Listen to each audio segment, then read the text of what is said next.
ইসরায়েলে এখন চরম রাজনৈতিক অস্থিরতা। রাজধানী তেল আবিব থেকে শুরু করে হাইফা ও জেরুজালেম সব জায়গায় হাজারো মানুষ রাস্তায় নেমে এসেছে প্রধানমন্ত্রী বেঞ্জামিন নেতানিয়াহুর পদত্যাগের দাবিতে।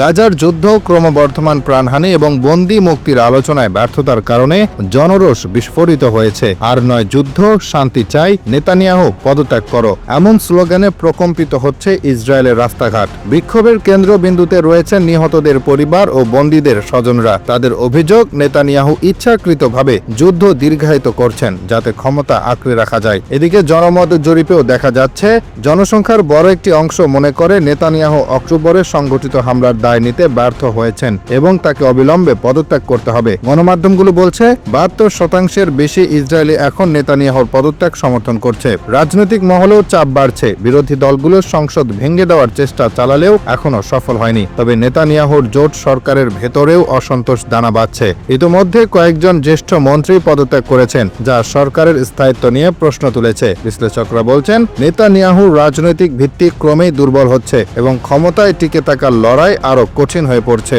আন্তর্জাতিক অঙ্গনেও নেতানিয়াহুর সমালোচনা তীব্র হচ্ছে। প্রেসিডেন্ট ডোনাল্ড ট্রাম্প কড়া ভাষায় হুঁশিয়ারি দিয়ে বলেছেন এবার আর নয় পাশে। ইউরোপীয় ইউনিয়নও গাজায় যুদ্ধবিরতির আহ্বান জানিয়েছে এবং মানবিক সহায়তা প্রবাহ নিশ্চিত করতে চাপ দিচ্ছে। এমন পরিস্থিতিতে ইসরায়েলের বর্তমান সরকারের কূটনৈতিক বিচ্ছিন্নতা আরো প্রকট হয়ে উঠছে। তবে নেতানিয়াহু এখনো পদত্যাগের কোনো ইঙ্গিত দেননি। তার দাবি যুদ্ধ শেষ না হওয়া পর্যন্ত তিনি দায়িত্ব ছাড়বেন না। কিন্তু ক্রমবর্ধমান জন অসন্তোষ, রাজনৈতিক চাপ এবং আন্তর্জাতিক সমালোচনার মুখে তার অবস্থান যে দুর্বল হয়ে পড়েছে তা স্পষ্ট। বিশ্লেষকরা মনে করছেন ইসরায়েলের রাজনীতিতে বড় ধরনের পরিবর্তনের ইঙ্গিত মিলছে। জনগণ যুদ্ধ নয়, শান্তি ও সমাধান চাই। নেতানিয়াহু যদি পদত্যাগ না করেন তবে বিক্ষোভ আরো বিস্তৃত হতে পারে এবং দেশ গভীর রাজনৈতিক সংকটে নিমজ্জিত হবে। একদিকে যুদ্ধের ভয়াবহতা, অন্যদিকে অভ্যন্তরীণ অস্থিরতা, দুই মিলিয়ে ইসরায়েল এখন এক ঐতিহাসিক সন্ধিক্ষণে দাঁড়িয়ে।